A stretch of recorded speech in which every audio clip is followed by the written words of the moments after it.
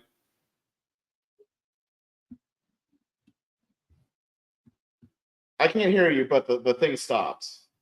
You're muted.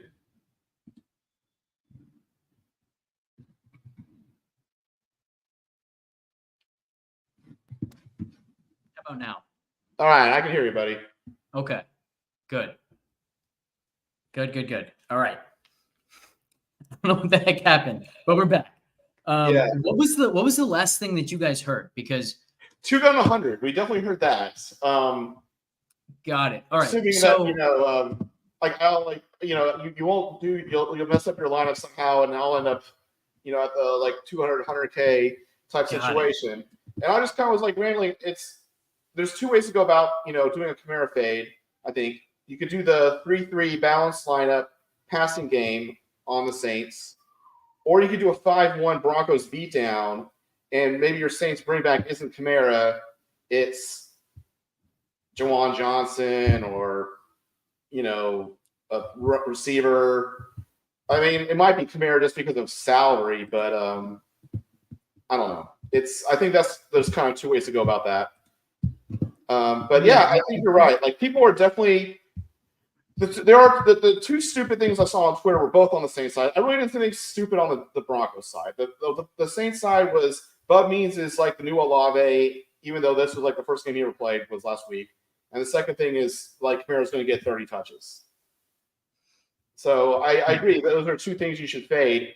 I don't think you need to fade them in every single lineup, but with three lineups, I'm going to have to fade them. One or both. So what I was trying to say before, I don't know what exactly happened. I think there was an issue with the connection between my laptop and my camera, which is also my mic. So I think that's what was going on. Just unplugged everything, plugged it back in. So hopefully it continues to work now. But what I was trying to say is there's a very clear connection between the decision to play or fade Kamara and the decision to play or fade the combination of Sutton and Javonte Williams. If you're not playing Kamara, you basically have to play both of those guys, or you're leaving $5,000 on the table or something crazy like that, right? So I like the fact that there is suddenly a reason for people to have some concerns about Javonte Williams, where there's all of this coach speak. And actually, I shouldn't say there's all this coach speak. I should say there's one quote out there about Javonte maybe playing less only because they want to get a better look at Estime, their third running back, that if his ownership comes down at all because of that, I think that's something to absolutely jump on. Mm-hmm. And I then like the fact that both of the kind of ownership inefficiencies that I see, Kamara being too high and Javonte potentially being too low, work hand in hand, because if you're not playing Kamara, you have to play Javonte. Yeah, let's see. What do you guys think about Javonte's ownership? I mean, he's still pretty well owned at captain. 18, 57 flex, 75% isn't exactly small on a guy. It's not, but I think that there is a chance that he comes in lower than that, where I'm extremely confident that Kamara is going to get to his. I think that right now we have Javonte projected in a spot where we're not factoring in any of that coach speak. We're not factoring in any of the potential excitement out there to go out and play Estime. Estime was somebody in best ball streets who, for a couple weeks, was suddenly the hot late round running back. So it's one of those situations where I don't think it's going to take a whole lot for people to say, "Ooh, I don't want to play Javonte. I want to play Estime and hope that he finally breaks out here." And this becomes, as you said, a preseason DFS slate, and Estime's the guy because of that.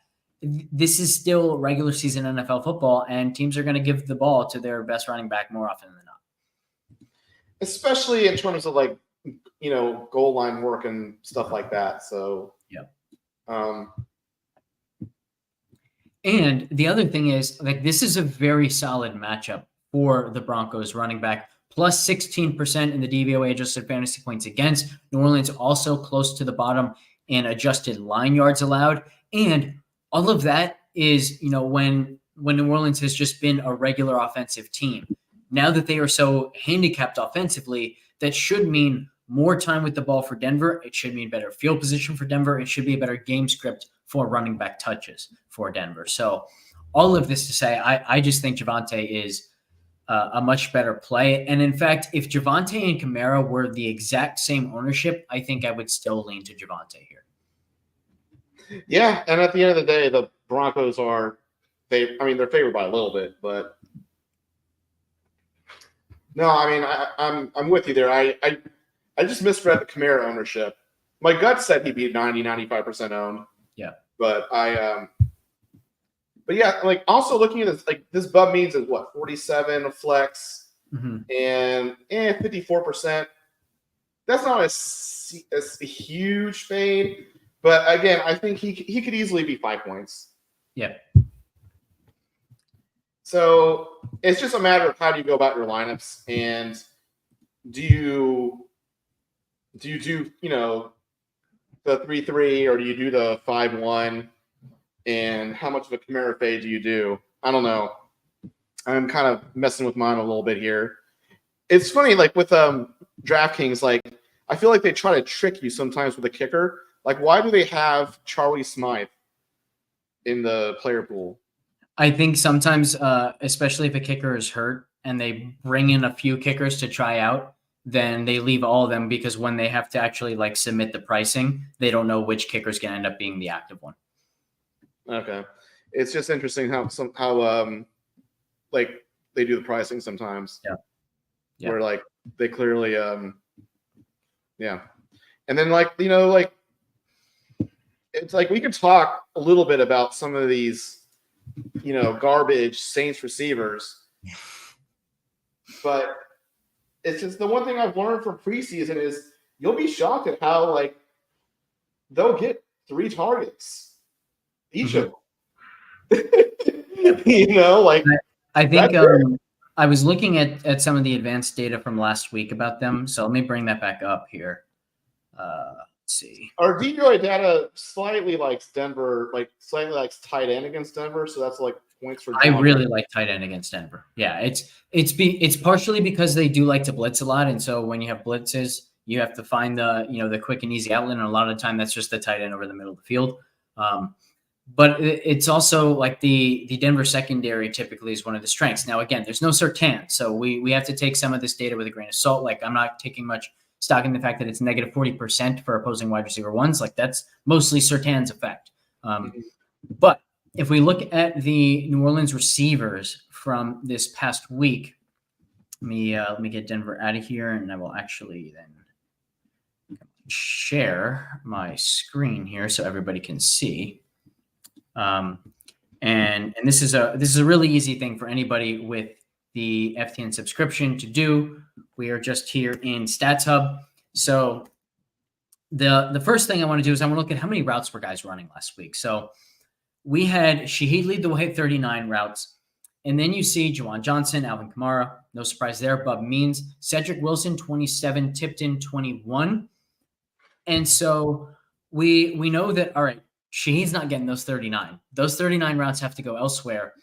Like, I think Wilson is going to close the gap with Means. I think Tipton's going to close the gap with both. Those are pretty much going to be the 3 main guys. They'll probably run a bunch of 2 tight end sets where it's both Foster Moreau and Juwan Johnson on the field. But, man, Juwan Johnson is going to be running routes. They know they need his route running and his receiving ability on the field without all these wide receivers. So, again, Juwan Johnson, probably my favorite of all of them.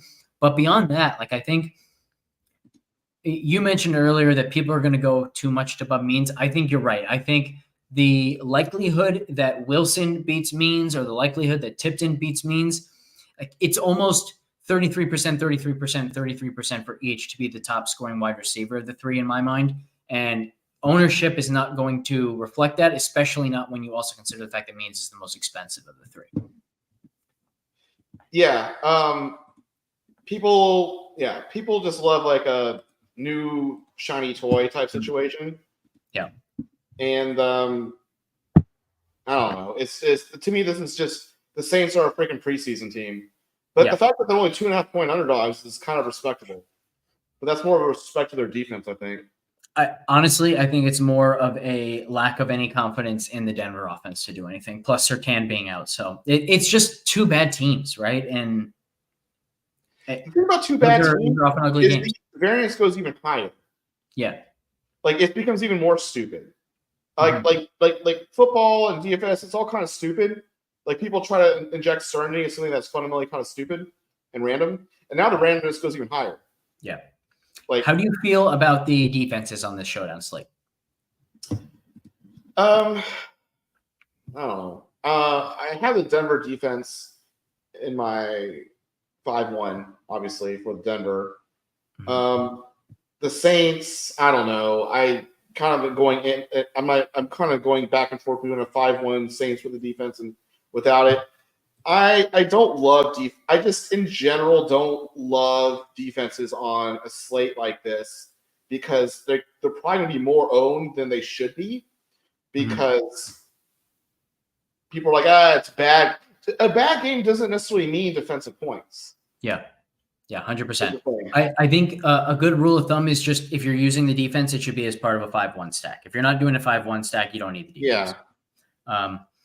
I would also say I do have a preference for the Denver defense. Number one, the main reason for that is, as we talked about, the New Orleans run defense is very susceptible. And so typically, like the way a defense gets fantasy points is they take the run away, they force a lot of dropbacks, and then they get sacks and turnovers.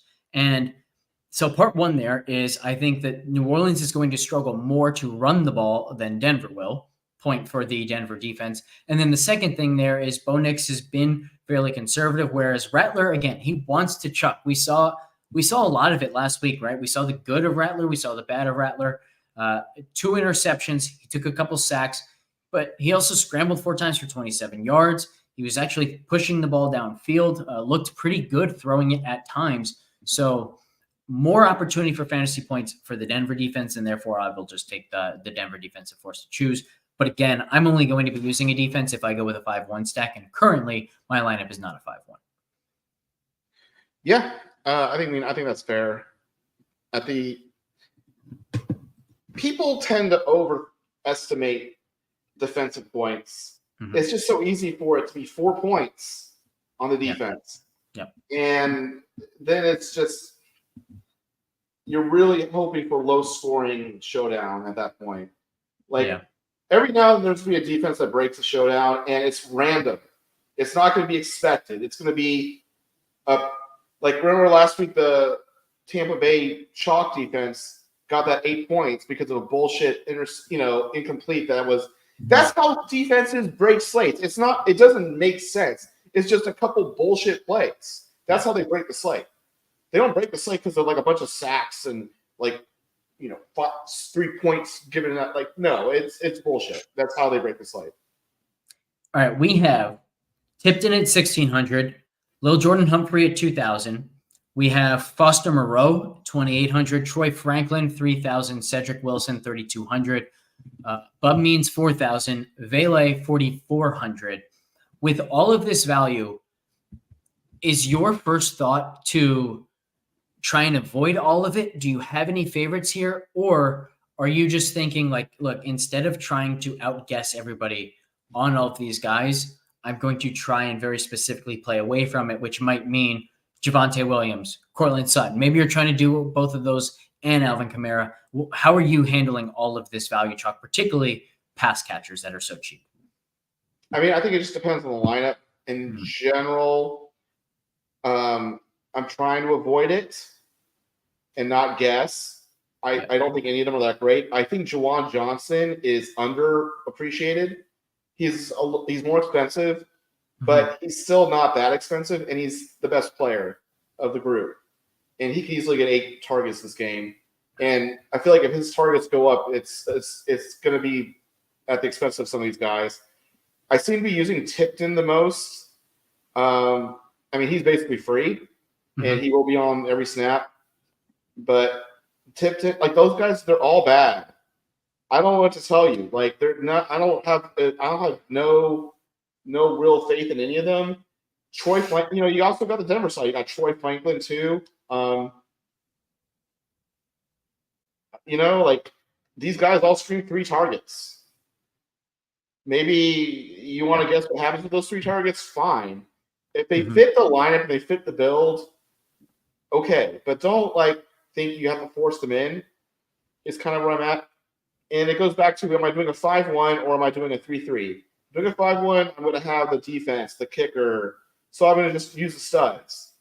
If I'm doing more of a 3-3, I'm going to be a little bit more selective from each team which ones I use. Yep, I agree there. Another thing I'd say about Juwan Johnson, he has caught all 8 of his targets in the last 2 games, and 8 targets in 2 games, not super impressive. Should mention there were 2 other targets that he had in this past game that were called back due to penalties. I believe both were caught as well. So it would have been 10 catches on 10 targets in the last 2 games if not for those penalties. And then maybe people would be looking at him a little bit more. We also mentioned a couple weeks ago what a great touchdown producer he has been over the last few years. Hasn't scored in the last 2 weeks. So I think that's another thing that if that had been different over the last couple weeks, he'd be maybe slightly more expensive, but certainly would be more popular here. So I think this is a really nice spot to just go heavy on Juwan Johnson again. Once again, I'm good with him as a captain or a flex, but very much, I think, captain viable. So I love Juwan Johnson. And then I think your point about Tipton is a good one. And one thing I'd say is the nice thing there is you can have lineups where you're using Tipton that you just couldn't fit any of these other value guys there. And so it leads to an instance where you don't necessarily need him to be the best of those guys. You don't even necessarily need him to be the best value. You just need him to be close enough to all of the other value guys that your combination of players can still outscore everybody else's because of how cheap he is. Yeah, I mean, I think everyone's trying to expect, which of these 2,000 or 3,000 guys is going to get the 20-point game? Probably none of them. Probably none of them are going to get 10 points. And at that point, it becomes more about the rest of your lineup. Mm-hmm. I mean, my guess is, greater than 50% chance that any of these guys, 4,400 or less, score all of them individually each score less than 10 points. Yeah. So at that point, it's kind of that's probably not going to be what makes your lineup. It's going to be the rest of it. I would definitely agree with that. All right. I think it's time to move into some pick 6. I don't know about you, TwoGun. I think this slate sets up really well for pick 6. Okay, I'll hear you out because I don't really feel that way. But okay, let's see. Look, I'll let you cook there, Alex. What are you thinking? So I think I mentioned it before. I think that most of the field just thinks that the thing that's going to happen in this game, because of how many guys are out for New Orleans, is that Alvin Kamara is going to get 1 million targets. And so I think that Alvin Kamara more than 37.5 receiving yards is going to be one of, if not the most popular picks. And I prefer the less than side anyway. And now we get a really nice reason to go less because we're trying to leverage the field. So I think Alvin Kamara less 37.5 receiving yards is just a really good starting point. Yeah. Well, I think it makes sense, especially if you are going with a Spencer Rattler less than, and maybe using a few other less thans. I don't really know where else they're going to go. I think one thing you can do is I think Valdez is going to be pretty popular more. Yeah. I think people are going to not want to use the less that much, but at the same time, the quarterback less doesn't seem so scary because close to 200 doesn't seem so bad, but Troy Franklin, 22.5. That's just not that much. Cortland Sutton, I bet, will be very popular on the more side, and maybe if that's not the fade, maybe the fade's all these other guys that are 35 yards and less. So Kamara's kind of interesting. Let me actually check. What is his receptions number? So 4.5. That's also really high. Yeah, I wonder if people are going to go to receiving yards instead because that number is 4.5. If it was 3.5, I think that more than 3.5 receptions would have been the most popular pick. But at 4.5, I think they'll just take his receiving yards. And one thing I like about that is if you remember, there was a game, I think a couple years ago, where he had 13 catches for 31 yards or something absolutely insane like that. And I think there's absolutely room for that where he does get peppered with targets. They just don't go anywhere. And so he still ends up with less than 37.5 receiving yards. And I think one thing I like is part of the thesis of Kamara doesn't get peppered with targets is that Rattler wants to throw the ball downfield elsewhere. And so if you start with less than 37.5 receiving yards for Kamara, I think a really nice second pick is a more than on one of the receiving options. It can be Bub Means. It can be tipped in at 21.5. I like Juwan Johnson more than 28.5 a lot. I also think, if you remember, like we saw last week, Cedric Wilson was basically second behind Means in routes run. I don't necessarily understand why he's all the way down at 18.5. So I think Cedric Wilson more than 18.5 is a really strong one too. Yeah, it's just a few catches, honestly, for those guys. It might only be one. Yeah. What? It might only be one catch. Yeah. I'm just trying to think of some other things that people might go to. I don't know if people are going to really do kicking points that much. It doesn't really go that well with this game. Yeah. But I generally like using the quarterback sometimes, but sometimes you just don't have to have a position on a quarterback with a sack. You can take a position with the other quarterback. I think people will go to more than 0.5 interceptions on both of these quarterbacks, but especially Spencer Rattler. Yeah, and I would generally probably just not do that pick. Yeah. Because I just don't think they're generally – it's just really – you can correlate that. I would correlate the more interception with less attempts on the other quarterback and generally more rushing yards on the other team. Again, you don't have to do that. I do think I like the less than on Knicks. He hasn't thrown that many picks. Let me check real quick his turnover worthy percentage and how many interception worthy throws he's actually had so far this season, but I don't believe it's been high. So let me check that. Oh, I take it back. He's actually tied for fourth in turnover worthy throws at 9. He's thrown 5 picks. So I think that Rattler's interception pick will be more popular than Knicks's. How do you feel about that distinction? It's just neither pick something I love. It just you can just say you don't have to have an opinion on every pick. It's kind of like, where do you want to have opinions on this pick slate? Yeah. To me, I'm generally avoiding the randoms, like in the Kamara touchdown. I bet will be pretty popular. Maybe, I don't know. But I think it's generally just boring ass yards and receptions and completions. Mm-hmm. I think also, like, you can go for the beatdown with the rush yards over and then the passing attempts under on one of the quarterbacks. I think that goes especially well for Denver. If you wanted to say they're just going to get out ahead and just run the ball down their throat. I don't know if you want to go with McLaughlin over 2. I mean, he's only 20 yards. Mm-hmm. But that's just kind of those are some things I like to tend to do. They don't do well with a slate that goes really high scoring, but you never know. We have a question here. How do you feel about Spencer Rattler's rushing? I do think that's an interesting one. And to Hammy's point here, I do think that might be a popular one where they saw how often he took off last week. We know that was part of his game in college, so more than 22.5 rushing yards for Spencer Rattler. That could also be fairly popular from people. Yeah, on pick 6-2, I believe likes the under on that. Mm-hmm.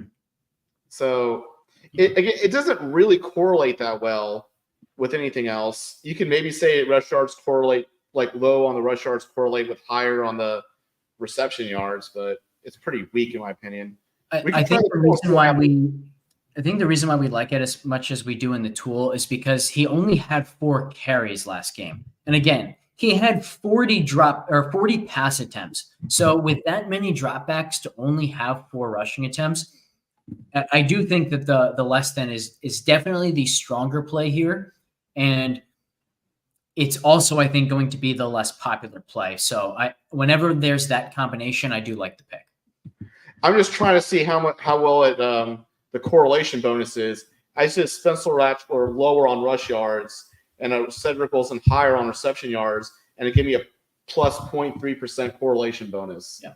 Yeah, it's definitely not going to be that correlated to much. I think you'd have to go further to get some correlation where it'd have to be like Rattler less on rushing yards, but also more receptions for this guy and more on receptions for this guy, where you're really telling the story that he drops back and gets rid of the ball quickly over and over and over again, and there just isn't an opportunity for scrambling lanes.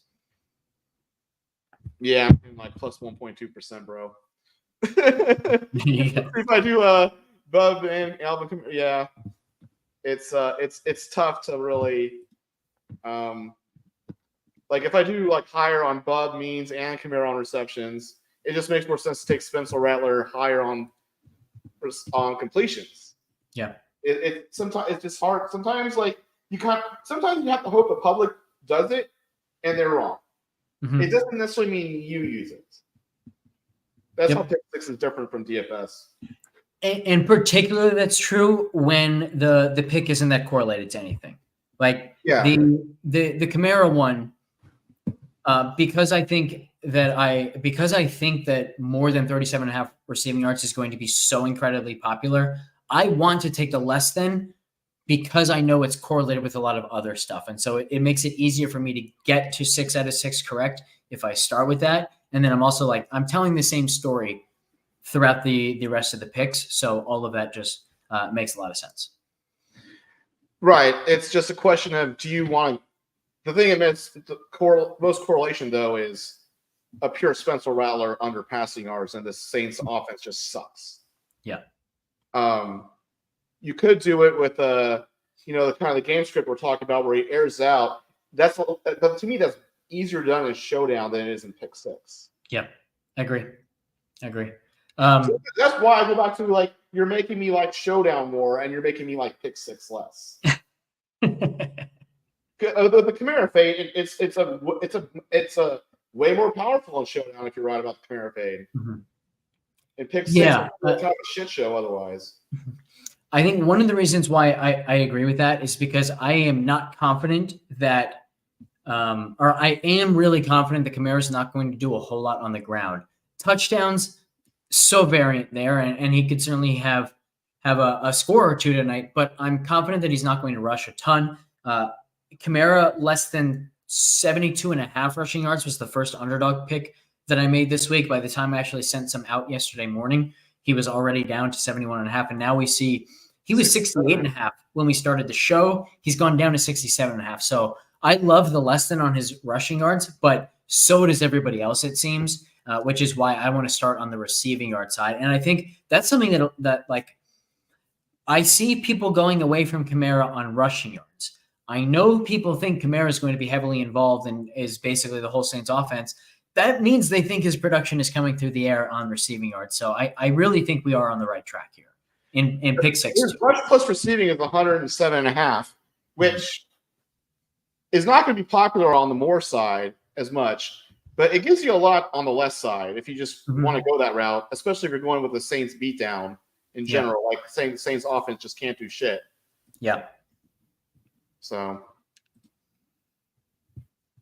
Yeah, to me, that seems a little bit of hedging out of the leverage on the less than 37.5 receiving yards because you're trying to give yourself room where maybe Kamara catches 45 receiving yards, but he's so far from getting his rushing total that he still goes below that 107.5 number, whatever it was. But do you think what do you think is you're getting paid 1-to-1? Like, stop thinking game theory. Which is one are you you're paying? Just pretend you're betting against the house. Are you taking Kamara's rushing yards under, or are you taking his reception yards under? Rushing. Like, quick. Okay, you're taking rushing. So in that case, you might as well take his total under. Rushing and reception, because you don't get bonus points for being right about his reception. You're rooting for his reception under to work, but it doesn't help you get it right. It doesn't you still need to be right to win. Yeah, I mean, you do get bonus points in the sense that if you're right about him going below 107.5, but he gets 45 receiving yards, then the 6 for 6 percentage is going to be higher than if you're right about him going below 37.5 receiving yards, and he actually does. So right, like your payout will be lower, but you still, you still might win. Isn't that what bonus points means, though? Getting a higher payout? I mean, I guess, right. But it's like, I think it's all about, do you think he's going to ground and pound the ball a lot? Do you think he gets there because he got 80 yards rushing and 28 yards passing? I'll take this in a slightly different direction, because I agree in the sense that you don't have to go for the highest leverage pick all the time. And I think, which is funny because that's what I generally do. Right. I know this is very un-TwoGun like, by the way. I know, it's very like we're switching roles here. Like what's going on here? Like I'm being, like what's going on here? I'm watching the baseball playoff game, and Matthew Boyd's throwing a lot of curveballs at the Yankees. You just threw me one here with all this Kamara discussion. But what I will say is, I think if you don't make the Kamara decision based totally on Kamara, but you do it based on the Broncos kind of bring back picks that you like. So, for example, if you just want to go less than on Kamara, 67.5 rushing yards, or you even want to go to the less than on 107.5 rushing plus receiving, then I think a really smart one is go more on Javonte Williams, 45.5 rushing yards. Because again, this is a really good rushing matchup for Denver if they're in the right game script. And if they're in the right game script, that also means not only is Kamara likely to be inefficient on the ground against Denver, but he's also probably not getting that many opportunities. So maybe you answer it that way. In which case, I guess my next question is, how do you feel about that number for Javonte Williams, 45.5 rushing yards? I mean, I definitely am clicking the over a lot more. I don't know if I even ever clicked the under. Yeah, I don't know. It's it goes well with it just goes well with taking unders on the passing yards for both teams. Mm-hmm. So yeah, that's why I click on it a lot. But sometimes you just need to not have an opinion on it to not mess. Like, I don't want to go down on the ship because of Javonte Williams rushing yards. I do think I like the less than on Knicks combined with the more on Javonte Williams rushing yards. I should say the less than on Knicks passing yards, 194.5. More on Javonte, more 45.5 rushing yards. And then also going to receiving yards. And man, it gets a little bit tough here because these numbers are so low. Do you have a favorite on the less than side between Sutton 46.5, Vele 31.5, Franklin 22.5, Javonte 19.5? Anything you like there? Not so much on the Denver side. I guess probably Vele or whatever at 31.5. I keep thinking, Troy Franklin probably as well. I think Sutton's the one I want to do the least, even though it's probably the most correlated with it. I was going to say the same thing. It's still so low, 46.5. Mm-hmm.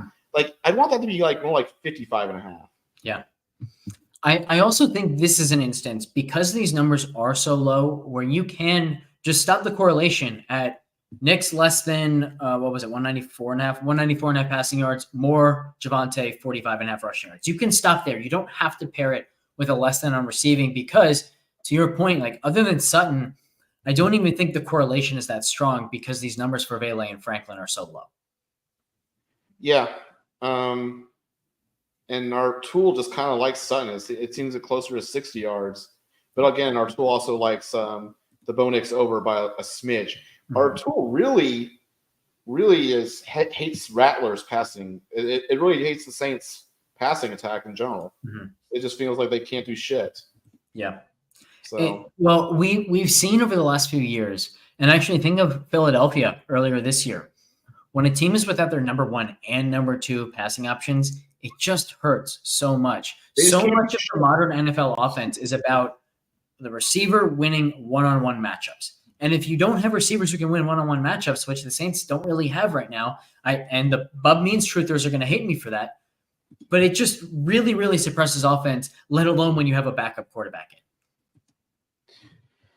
Yeah. I don't know. I think kind of my favorite stack right now is Spencer Rattler under reception yards unders stacked with a Bo Nix passing attempts under, because I just don't think the Broncos are going to be caught from so behind that they're slinging it out. But you can go with it multiple ways on the other side. You don't have to go that way. Yeah, this is a good question here from Cat Guy, asking if isn't it curious that books won't put a line out for Estime. So we were actually on a call with DraftKings earlier today where one of the representatives of a different site asked, "Hey, can you guys get Estime props up there for us?" And they said, "Oh, we don't really know what we would do there. Like, no books have put anything out there for them yet." And honestly, I think the reason is anyone asking them to put stuff out there, they want to pick overs. But I think the books are afraid that they're going to put a number of any kind out there for people to excitedly bet over on those picks. And then they just think that the sharper people are going to come in and just hammer the unders and take a ton of money from them. So I almost view that as the book saying they don't think he's going to be involved, and that's why there's no number. Yeah. It's just not really in their interest to have it. Mm-hmm. Or they could do it with like a really pissant limit, though. Yeah. That's kind of what they generally do, because books are such wusses. It's amazing. Speaking of, I really want Nelson Aguilar yardage props this week, because the DVOA adjusted fantasy points against number is just so incredibly high for wide receiver threes in their matchup this week that I want to take advantage of that so badly, and hopefully we'll get a chance there. Trying to remember. I mean, what happened here? Like you love higher leverage picks for no reason. You like washed up veterans for no reason. Like what is Rick Souls or something like that? Like are you saying that Nelson Aguilar is a washed up veteran? Isn't he the definition of a washed up veteran? Like he's only 31. I'm not sure he's ever really at any point to now call him washed up. You're channeling me. Now you're like 31's nothing. That's young. He should be playing until he's 45. Like, I mean, what's going on here? I don't know. We got a little take of Freaky Friday stuff going on.